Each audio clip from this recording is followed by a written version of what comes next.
Being here. My name is Zina Nasser. I work at King's Academy. I'm the head of the Learning Center at the school. Okay, so the Learning Center works with students who have difficulties with their learning strategies, with their study skills, with their organization, with their time management. And therefore, I work a lot with students one-on-one, and we have a lot of sessions together on helping them to improve their skills. And so the topic that I'm discussing today, promoting a growth mindset, is actually a very dear topic to my heart, and it's very exciting for me. And I hope that you also will find it exciting. But before we start, I would like to start with an opening activity. And I will bring up a shape, and I'd like you to tell me how many squares can you see in the shape. So if anyone is ready with any answer, because this needs to be a quick task, you can tell me. 8 squares, where did you see them? Can you come up and tell us? 9 squares. I counted 13 لهلا. 9, 7, 8. So who counted 13 squares? Would you like to tell us which squares you saw? Maybe more, but I was counting. This is 1. Okay, 2, 3, 4, 5, 6, 7, 8, 9, 10, 11, 12, Okay. 14, 15, 16, 17. Wow. So may I ask you your name, please? Syrian. Sireen, what strategy did you use? Actually, I don't know. From the bigger picture to the So you went smaller- from outside to inside. Did anyone go from inside to outside? You went from inside to outside. Did anyone not approach the task at all? Let's be honest. So actually, as learners, we are always inclined to refer back to our learning behavior or whatever we believe about ourselves. If we feel we're not good at these tasks, maybe we will not approach them. And actually, each one of us approaches it in their own strategy from their own learning when they were students at school. So for now, what we're going to do is yes. Bluetooth device. It's okay. Oh, okay, so the mic is coming. Okay, so is this better now? Okay, so our next task will be done in groups, and I will bring up some statements on the screen, and I would like you to please discuss each statement, whether you agree or you disagree with the statement and why. And if it's possible, one person from every group just to tell us one sentence why they agreed or disagreed with the statement. So the first statement: your intelligence is something very basic about you that you cannot change very much. So if you can discuss for 1 or 2 minutes among your groups. Your intelligence is something very basic about you that you cannot change very much.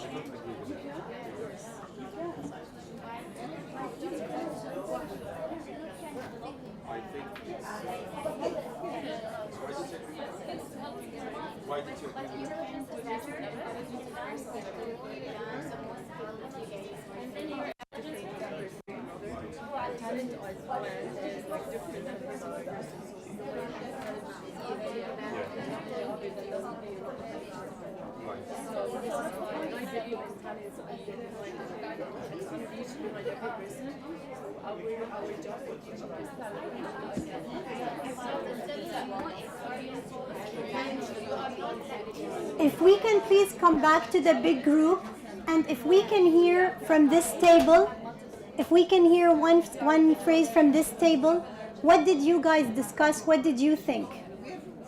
Well, we think yes, we can. With practice, with exposure to different activities. Can you try? We believe that we can improve our intelligence with practice, and we can develop skills. This will help improve our intelligence. So you believe that intelligence is something that can change? Yes, it's acquired. Okay. And would you like to share?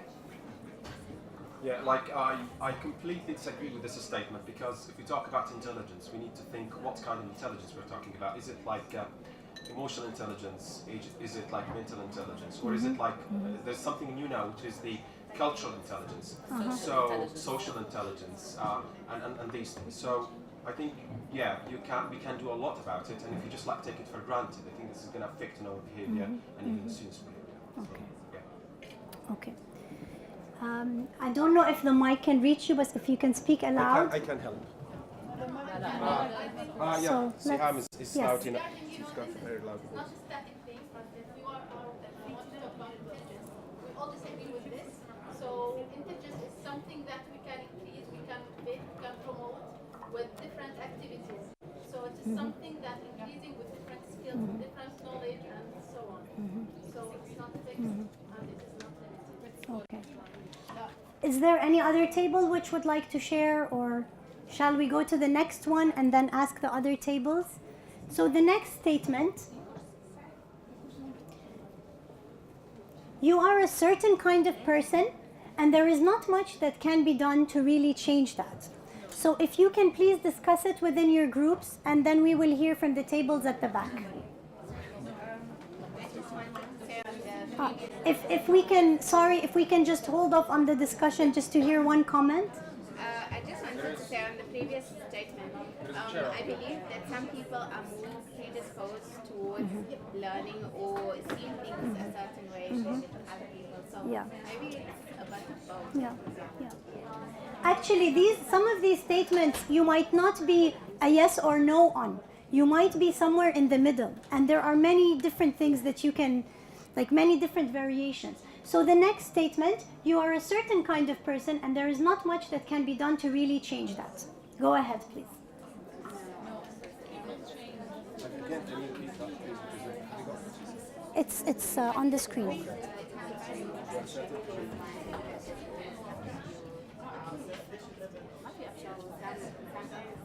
Always goes into this. I believe like the model that can shape you and can change you.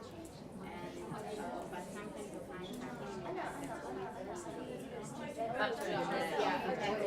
Not the sensation of rising. You are a certain kind of person to really change that.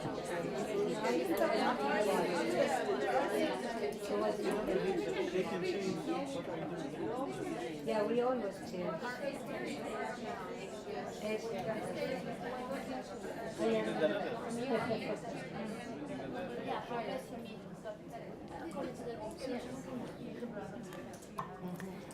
If some of the groups at the back are ready to share, we would love to hear from this table or this table.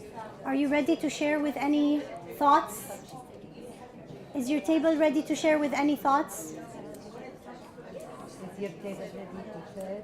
Are you ready? So the table, Ms. Rawia, are you ready to share with any thoughts? Yes.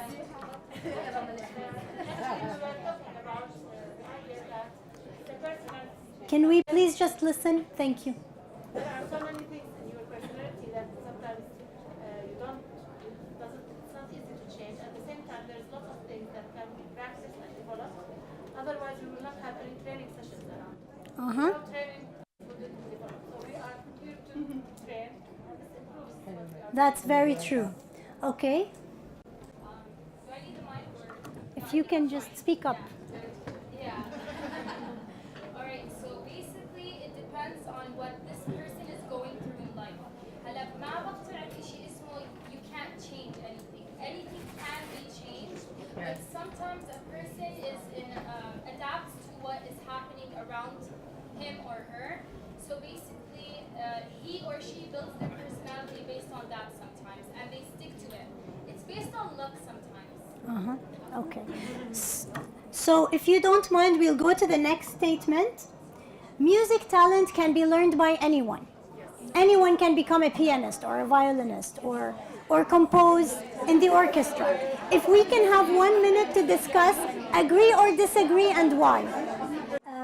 If we can come back to the big group, I was really happy to hear some people giving examples about family members, about music talent.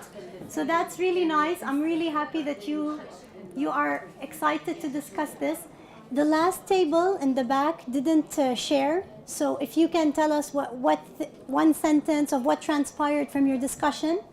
We were just saying that you could try to learn music, you could try to practice, but if the talent is not there, if the passion is not there, then you're just not going to be able to excel. And that's what we were told.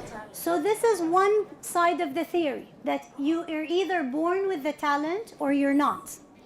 Okay, anyone else would like to share from the tables? Yes. Said like, I mean, talent cannot be learned. So you can play music, but you cannot be a musician. So there's something called musicianship. I can play some piano, but I'm not a musician. So there's something between learning a skill and giving some talent. So this is an interesting topic because many people can discuss with you that even talent maybe can be honed or can be developed. So let's look at another statement.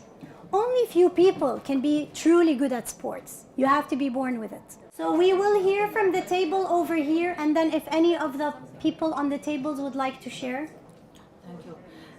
What I said that it's again a motor skill that you can improve, but there is something inherited in your body, in your genes, in your muscles that would support this, let's say, ability or capability to be a football player.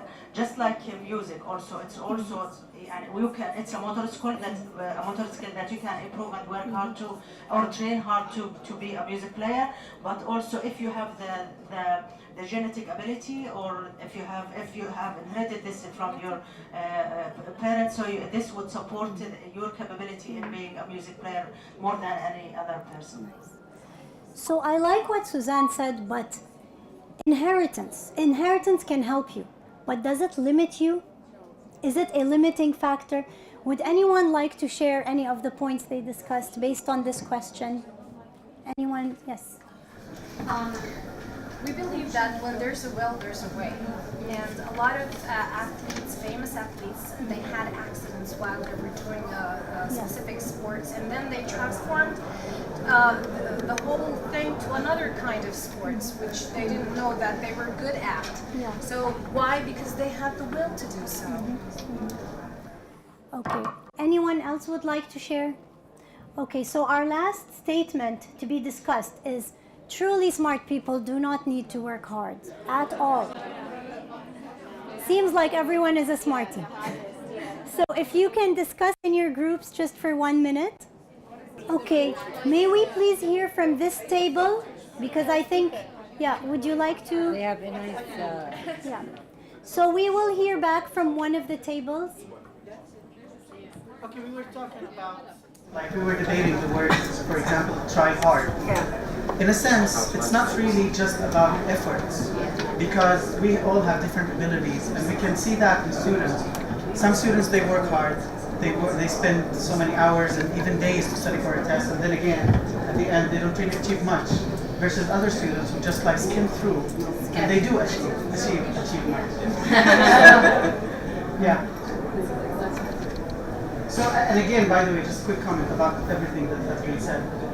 Everything is debatable, because these words might mean different things to each one of us. And I think this is like the theory of knowledge. I think smart people want to be successful, so they need to work hard.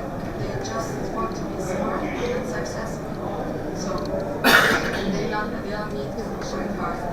And I think we need to know what the exact definition of smart is. What do you mean by smart people? So I think we already discussed that intellect and smartness is something that is very relative, and that there are many kinds of smart. And I know that definitely this is a very debatable topic, and this is why I'm really passionate about it. I would just like to see if anyone else would like to discuss anything before we go into our topic. From this phrase, anyone, any table would like to share their thoughts? Yes. I just want to say that we have to take into consideration that people have different learning styles. Uh-huh. So that if we take that here, we'll find that it will expand Yeah. the definition of smart. Yeah. So actually, you might work very hard at a specific task, but the same person might not work too hard for another task. It depends. Maybe it will vary from task to task, or from the nature of what is the job, or from the nature of their own intelligence. Yes? I think obviously people that have a photographic memory are, that's easy. Yeah. Yeah. So people who have a photographic memory will easily learn something that just needs rote learning, for example, or needs memorization. And so I wanted to also talk to you about my work with my students. Whenever I'm sitting with my students, they tell me, Miss, this is too difficult. Miss, I'm not good at math. Miss, I'm not good at this. Miss, I cannot do this. This is too complicated. How many of you heard this phrase as teachers? How many of you hear it every day? And you know what? It really hurts when you hear this. For example, Miss Maram is a great math teacher at King's Academy, and she always works with the students and works very hard with them to try to undo these ideas. So it always comes to mind, how can we undo these unhelpful attitudes? How can we change their language and make them change what they are talking about? And therefore, I would like to introduce you to a great topic of research that was developed by a professor called Carol Dweck. Dr. Carol Dweck is a professor in Stanford University, and she did a lot of work about success. She thought, why are some people successful? Why do some people fail in everything? Why are some people better as learners? And then she came up with the concept of mindsets. And she noticed that the most important thing in a learner is his or her mindset. How does he go into his learning? How do they look at their learning? How do they look at their mistakes? How do they look at their abilities? And so she came up with this idea that people have two kinds of mindsets. The first mindset is a fixed mindset.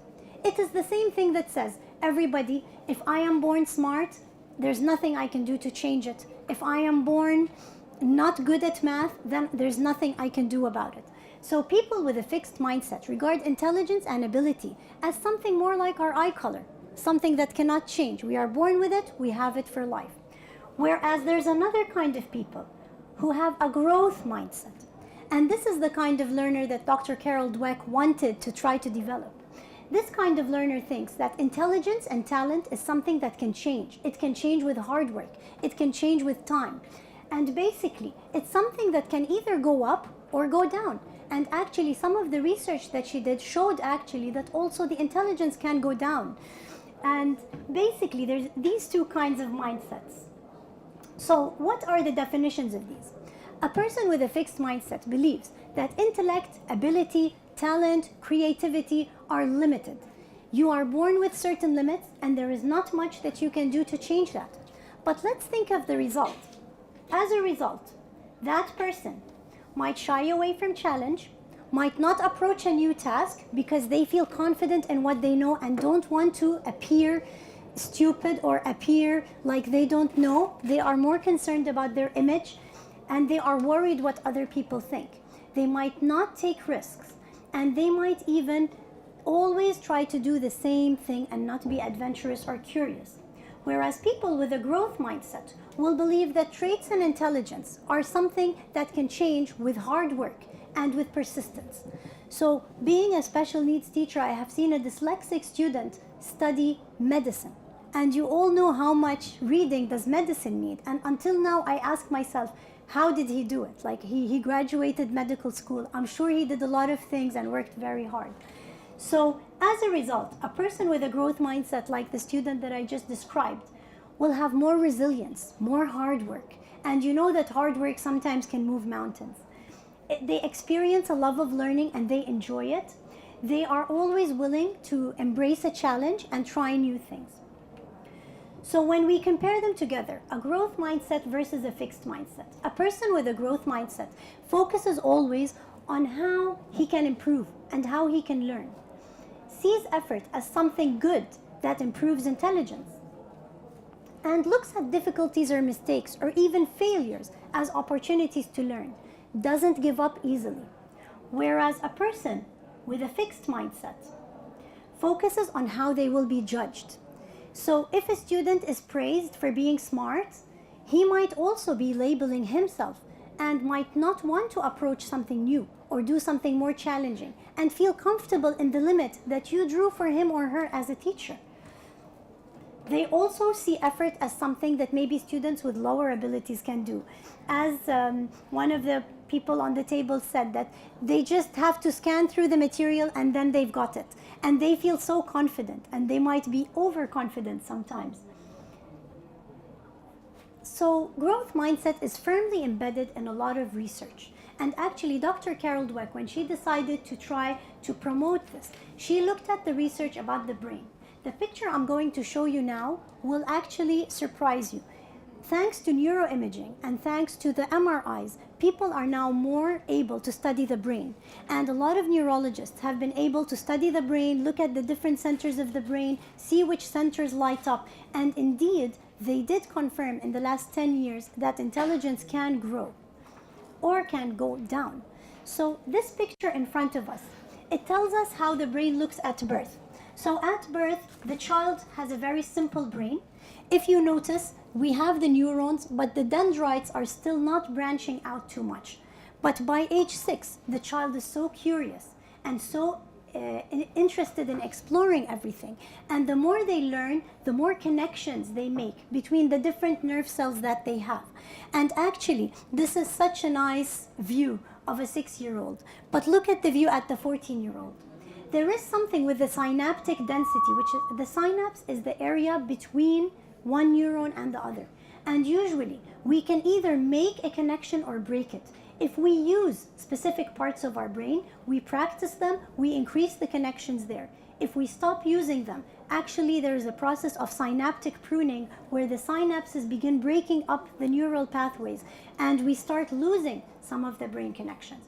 So actually, the size of our brain maybe doesn't change much up to age 18 or 21, but the connections in the brain keep changing throughout life. There is a very good book I would like to recommend to you. It's called Teaching with the Brain in Mind. Eric Jensen wrote this book, and in this book he talked about 7 brain-based principles, and he consolidated a lot of the research that took place. And one of the main things that he came up with is that the brain is a dynamic organ. It keeps changing throughout our whole lives, and it is constantly creating new neural pathways and thought processes and patterns. Tfaddal. Please. Please. Are you going to be giving us the presentation, or should we just take it? It's up to you, but I think that they make it available at the QRTA, make it available usually on video and on CD. Last year when I had my presentation, it was available on video, and okay. So there's 2 very important concepts. Yeah. Okay. So this is an exciting topic. So if you feel if you'd like to ask a question, I don't mind. We can stop. I just want to comment that even positive feedback and negative feedback, emotional growth and emotional feedback on the child also can connect or disconnect these areas, which will also affect the mind and sense.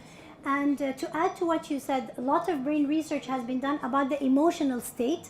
And if the emotional state of the child is a positive state and a good state, then the child is more ready and the brain is more primed to learn. And this is something that we will also be discussing now in the presentation. So plasticity and malleability of the brain are 2 concepts that they also discussed in the latest brain research. Plasticity of the brain means that the brain is like an elastic band. The more you stretch it, the more it can go. And so malleability means that the brain is adaptable. There are specific sides of our brain that we do not use. Maybe Einstein used them because he was creative and he kept on asking lots of questions. But also, if we start using different parts of our brain by doing critical thinking puzzles or exposing ourselves to certain activities, then our brain starts sending nerve impulses to that place. And indeed, the transfer of information becomes more fast and it can actually change. So based on that, plasticity and malleability of the brain tell us that the brain constantly changes throughout life in terms of its structure, in terms of its organization. And that can lead us to believe that actually this can regulate IQ. So IQ can actually change and IQ can actually improve, contrary to what we used to believe in the old times, that this is the intelligence quotient. And this is why actually now when they ask for special needs students to be tested, they ask them to update their testing every 4 years, because intelligence can indeed change. So, so brain research actually has given us a great gift as teachers and has given us a lot of hope. And it says, if we look here, this is the picture of a dendrite. This is, of a neuron. And so the dendrites can increase in thickness and can increase in length. And the axon can become thicker. And if it becomes thicker, it actually helps to transfer information in a faster way. So that means that we continue to learn and we continue to grow throughout life. So intelligence can grow with hard work. This is the conclusion that Dr. Carol Dweck came to. So basically, we want to try to aim to have all our students have a growth mindset and not a fixed mindset. So we have to begin thinking, how can we help them to move or to shift from a fixed mindset to a growth mindset? So I would like to also share some research that she did on growth mindset and achievement, whereby she took some kids in grade 7 and followed them up in a longitudinal study over 2 years and precisely worked with them on math. Now, middle school usually, how many of you are middle school teachers here? So middle school usually it's a time where students dip, and it's because the hormones are at play, it's because their personal image is at play, their identity is still forming, and many times their academic performance goes on the back burner, or it takes kind of like a second priority. So usually these students dip. So this is why Carol Dweck chose grade 7. But she did a growth mindset program with these students, tried to make them more aware about what growth mindset is, tried to tell them that their intelligence can grow, gave them different kinds of feedback that we will talk about. And indeed, this is the result that she came up with. The students who had a growth mindset were the ones in green. Their math grades went higher over the course of 2 years, whereas the control group, which is in yellow, went downwards. And that group, after they followed them up, they went in an upward trajectory.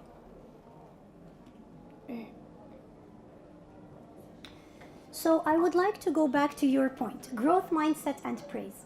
Many a time we tell our kids, wow, you did this? You must be really smart.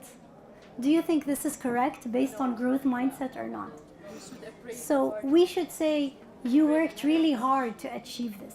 And even a student who got themselves from an F to a C deserves to hear a good and positive feedback. So I would like to show you now a quick video about praise and one of the research that Dr. Carol Dweck did on grade 5 students.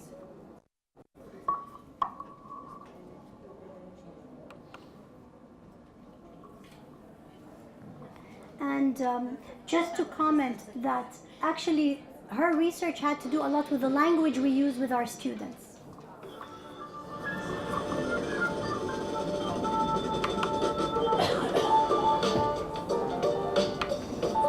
So check this out. Carol Dweck and her colleagues wanted to look into the impacts that praise had on children's development. So what they did is they took over 400 fifth grade students from all across the nation, and they did a really simple yet interesting study. Here's how it went down. They gave all the kids a really easy nonverbal IQ test. There were 10 questions, and at the end of the test, they praised all the children in one of 2 ways. The first group was praised for their intelligence. So they said, wow, great job, you must be really smart at this. Now the second group was praised for their effort. So they said, wow, great job, you must have worked really hard at this. Now this is a really subtle difference, but the impact it had is incredible. So after praising the kids and getting them divided up into the 2 groups, they gave them all an option for the next test. The first option was, hey, this next test is going to be a little bit harder, but it's going to be a great opportunity to learn and grow. Now the second option was, this next test will be similar to the first, and you will surely do well on it. Now the interesting thing is, out of the group that was praised for their intelligence, 67% of them chose the easier option, while 92% of the kids who were praised for their effort chose the harder test. This is unbelievable to think about, how just the subtle difference in the way that they were praised had such an impact. Carol Dweck explains why this happened. The child or adult hears, oh, you think I'm brilliant and talented. That's why you admire me. That's why you value me. I better not do anything that will disprove this evaluation. As a result, they enter a fixed mindset. I'm sorry.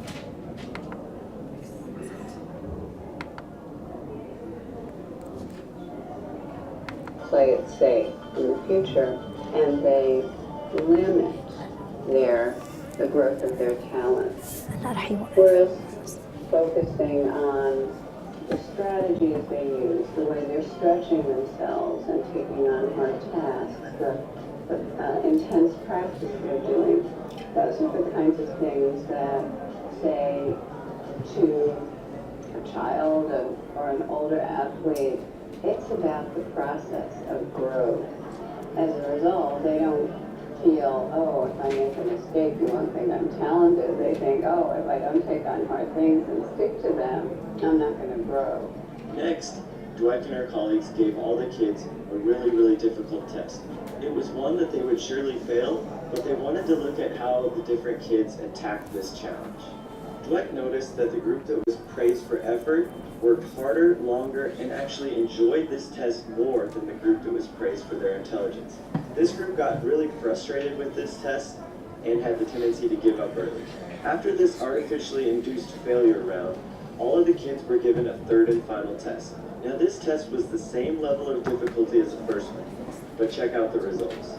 The group that was praised for their intelligence actually did worse on this test than the first one. Their average score actually dropped by 20%, while the group that was praised for their effort did significantly better, raising their average score by nearly 30%.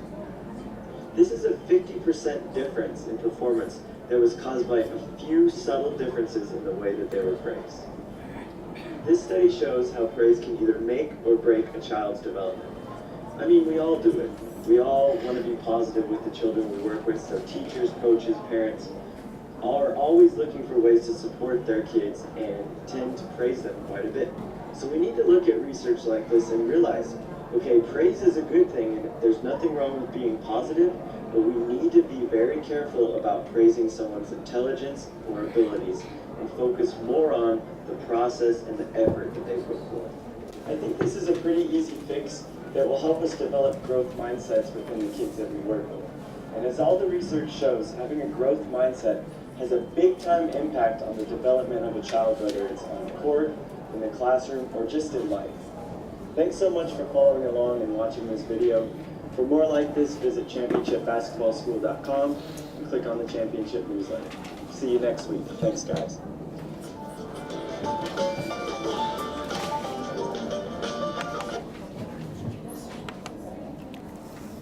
So what did you guys think of this video? Anyone wants to share anything that surprised you or that confirmed something for you?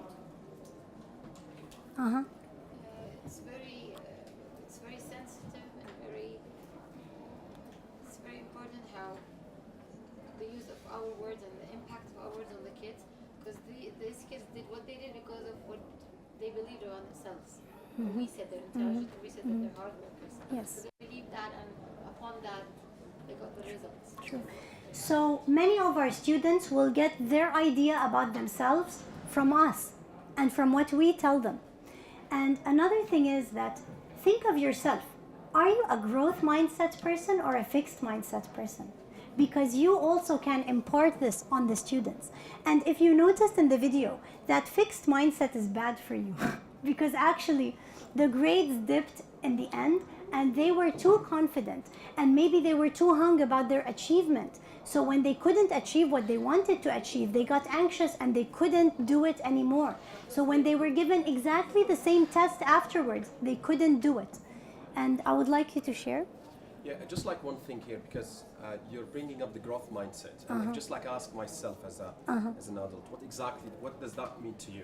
Does it mean like I need to improve my intelligence quotient? In that case, this is not going to help me as much, because at work what I need is that I need to pass the test, I need to pass the interview, and then I'm going to be like among my colleagues, I need to be among my students and teach them.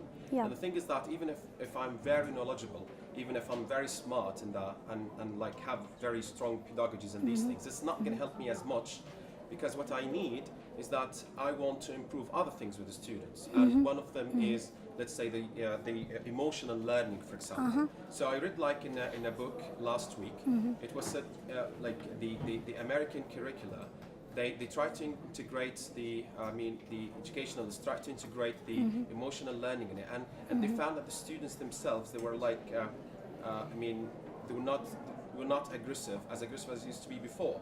So the thing here is that if we want, for example, our students to improve that thing, which is, let's say, the growth mindset, which is the intelligence quotient, that's going to be simple, because simply we can bring a very good teacher in a very good environment. But what we exactly need is to increase their motivation, is to increase their consistency, is to increase their love for the school. You understand where I'm coming from?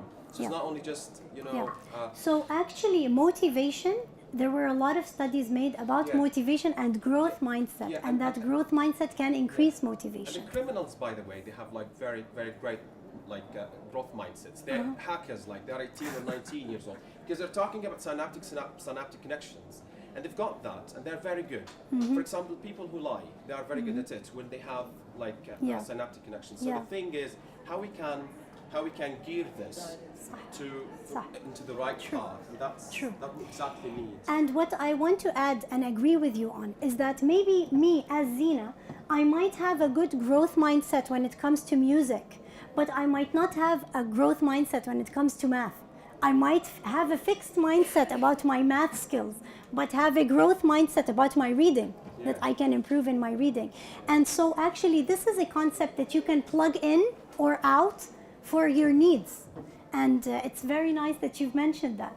So I would like you to please, in your groups, and I want to thank you very much for your patience, by the way. It's a hot room and there's a lot of noise outside. So you've been a very attentive audience and you've been very good at participation. I want to apologize. I wasn't expecting it's going to be that hot also. So I would like us, if it's possible, for just like 10 minutes to reflect on how we can see this concept in our class. Like after what you have heard, what are some things that you can see coming to life in your class? And if you can please suggest 3 ways in which you can promote a growth mindset. There will be some answers afterwards, but I would like to also see if you can come up with ideas yourselves. So if we can work in groups and then just assign one person to represent the group after we're done. So we will work and discuss for 10 minutes. Thank you. Are the groups, if one group is still not ready, just raise your hand so that I can give you more time. Are we ready to share? Okay, so shall we take 1 more minute or are we ready? Okay, so who is presenting from this group? Would you like to present, or would you like to come up to the mic, or? No, my voice is loud enough. I'm a teacher. عكسي. يلا. Okay, so we discussed 3 things here. We said that first of all is communication. I think that we need to communicate with all the stakeholders, right? Parents, principals, teachers, and we strengthen and enhance communication, and we have to be also like open to these, like to the discussions that might come up through these meetings. The second thing is that we praise efforts regardless of what. All right, so we just like keep praising students and for their efforts, not for their achievements and accomplishments. And the third thing is that we need to be receptive, and this is something really important, that when we, like as teachers, we are receptive, especially like after years of experience, and we accept others, and increase and foster learning environments. That's it. Thank you. I like that these were 3 concrete suggestions. In her book, The Mindset, Carol Dweck has driven lots of examples from corporate all over the world that represent the fixed mindset or the growth mindset. One of them, and I advise everyone here to read this book. It's really helpful, and we use it in training, leadership training. And I was just telling them that it's not the role of the students or the teacher only or itself. It's like a comprehensive work all around the school. When you cultivate or establish a positive school culture and climate, so you can, let's say, you can have or improve the growth mindset in your school. So in her book, she has driven an example of a large company which is called Enron. Enron company is really was one of the famous companies in the USA, and I forgot what's the product of this company, but the issue is that this company has hired only the intelligent and the bright and the well-known and ready, let's say, employees. And they have labeled them as very famous, as very, let's say, experienced and intelligent people. So these people wouldn't accept them. By the end they have the fixed mindset, of course, because خلاص, they think that we have reached a certain stage of expertise and we need no more to improve. And these people were have led the company to fail and to تفلس, مش عارف نسيت شو معناها, but because they didn't have the ability to face and to react upon their loss or their mistakes. خلاص, they think that we have gained the experience and we cannot improve anymore.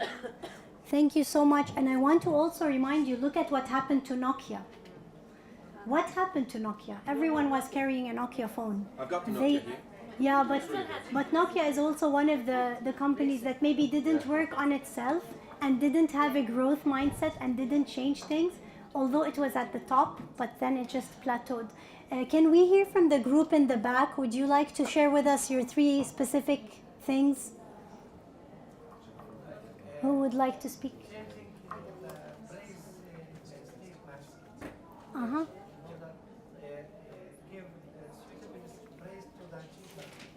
Mm-hmm. Uh-huh. Second, designing learning activities where challenging the child. Uh-huh. Nice.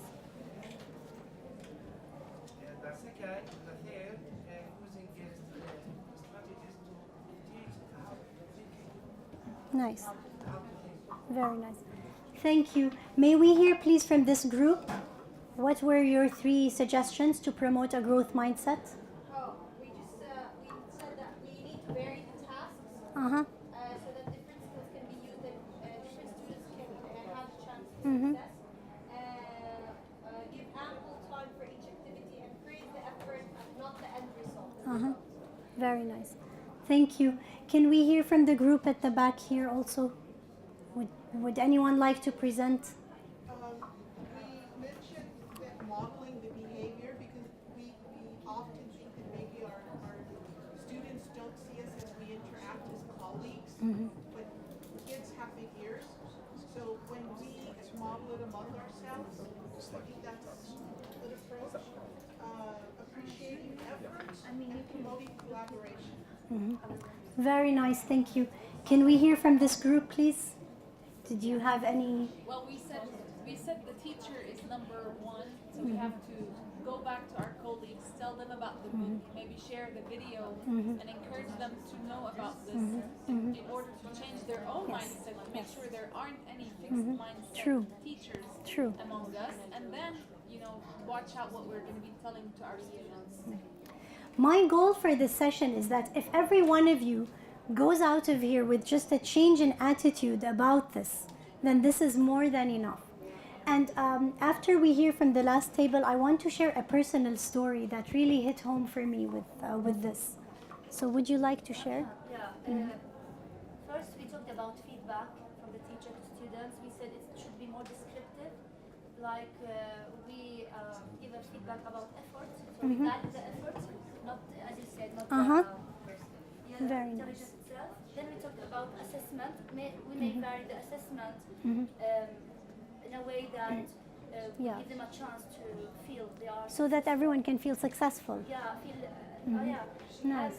Appreciate themselves and having maybe self-esteem. And the last one was giving them opportunities to succeed. She mentioned giving them different tasks.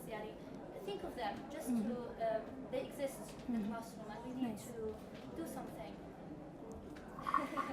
I just want to share a personal story. I'm sorry because I'm holding the mic, so it doesn't give me the privilege, but I hope that we can learn something from this. When I was at school, I was always a really good student, and I hate that label, but it was like that. And whenever I had any auditions or any interviews, I was always accepted to things. So I had a problem with rejection. And then I applied to go on a scholarship to England, and I got rejected. And my first intuition was like, I just saw the rejection letter and I'm like, who do they think they are? They rejected me, and I threw the letter and I never tried again. I wanted to tell you 2 years later, my sister applied for that same scholarship. And as I was coming back home from school, she was driving out of the garage and I'm like, Farah, where are you going? She said, I got rejected from the British Council scholarship. I'm like, really? That's so bad. Where are you going now? She said, I'm going to apply to the next one. And it was such a big lesson to learn from her, that she wasn't always the best student in her class, but that made her always keep trying and not give up hope. And in fact, she was better than me because she knew how to deal with rejection and she knew how to deal with failure. So one of the tips that I'm going to give you now is also to celebrate failure. One of our teachers at King's Academy calls the exams learning opportunities, because an exam is a learning opportunity. It's a chance for you, and you actually learn from your mistakes, and you celebrate from your mistakes, and you celebrate the failures. So I think a lot of the things that you mentioned about promoting a growth mindset have been mentioned. The first thing, use a growth mindset language. Number one, you said that we start with the teacher. It starts with us now. When I say, I can't do this, if I just insert the word yet, then it makes a whole big difference. Like, Miss, I can't do this. You can't do this yet, but you will. So if you can look at the examples, you will read for yourselves. I'm not going to add much to them. I am unable to find the solution for this problem. I am still working on finding a solution for this problem. I have a lot of anxiety about the exam. There are a few anxieties I'm trying to overcome. And when you put the word overcome there in your language, immediately you will get your body and your mind prepared to overcome them. I find math difficult. Math can be difficult, but inshallah, with practice, I will get better. I can't do it. I can't do it yet. So number one, you start with yourself. When you hear yourself saying something in a fixed mindset for yourself, challenge it and change it into a growth mindset language. And then start with this with your students. The second thing is to praise effort, and I think we have spoken so much about this. You have to show the students by example, and maybe you can even tell them personal stories about personal failures or personal people who persevered and who were resilient and who refused to give up, and always to praise improvement. So even a student who is failing in your course might be doing something right. And that's very important, to point out the right thing they are doing and to give feedback in a positive and constructive way. So it's pretty important. And also introduce the students to the word yet. Did you want to add anything or ask a question? No, but I just remembered something that happened. One of the kids normally doesn't finish his work. He gets really sorry, he doesn't have the commitment. So one day he did finish it, and I was like, I praised him. I said, well done, you really great today. And everybody was like, we finished the page. We finished over. And I was telling them but I told them that he's really trying hard to finish it. This is great. And they were like, I felt like they were thinking about trying hard. One of the things you can tell your students is that I will praise you or give you feedback based on yourself. So for every one of you, you will hear a different kind of praise. I'm not comparing you to each other. I will compare you to yourself, and I will compare you to how you were. The third thing is to teach students about the brain. Actually, showing them that the brain can actually improve. Telling them about the neural pathways, the neural connections. And over here, I want to let you know that Carol Dweck actually developed a whole program. It's called a growth mindset program. It's a growth mindset intervention. And she used like 10 minutes every class with some teachers who taught students about their brain, helped them on how to do alternative statements other than the statements that had to do with fixed mindset, and taught them about what is a fixed mindset and what is a growth mindset. And there is also a survey online that you can take the survey and you can find out if you have a growth mindset or a fixed mindset. And you can actually have your students take that survey and discuss these things. And the program that Carol Dweck and her colleagues developed is called Brainology. So you can also look it online, because it's very important to teach students about their brain, because it will give them hope that their brain will improve and that their intelligence can improve. So when students learn that the brain is like a muscle, remember when I said fixed mindset is like it says intelligence is like your eye color. It doesn't change. But growth mindset, it says your mind is like a muscle. The more you practice, the more you go to the gym or do brain gym, the better you will get. And also the importance of the mental and emotional state and making the students in a prime state for learning. Other strategies. Be a role model of perseverance and hard work. Even if you also are finding difficulty with something, watch your language with the students. Point out good examples of persistent people like athletes and scientists. And here I would like to give 3 examples. Einstein was not good at school, and then he became one of the biggest minds in physics that we study about till our present day. Oprah Winfrey, she was fired from her first job and told that she's not fit for TV. She hosted like one of the biggest talk shows in the world, and she has her own channel. The Beatles, I don't know if, I'm sure it's our parents' generation, but the first record company that heard the Beatles, actually, they were rejected and they were told that they don't have a future in show business. Imagine how devastating this phrase is. You can also Google the word famous failures and you can show the students. Like one of the first steps I do with my students who have special educational needs, and if they're failing and they're referred to me, we look at famous failures together and we celebrate the failure and we say, if you haven't failed, it means you haven't tried. So at least you tried. And finally, focus on positive habits and set reasonable goals. And this brings me to the final slide. Treat mistakes or failures as learning opportunities and opportunities for growth. Celebrate them, offer test corrections, offer to sit with a student and go over the mistakes and give them steps of how they can improve it the next time. And ask these questions. What can you learn from this experience? What could you try differently next time? It's very important. And finally, I just wanted to end with two things, a cartoon and a quote. So intelligence is not really a rock or a block that cannot change. It's actually like a plant that you can water and you can change and improve.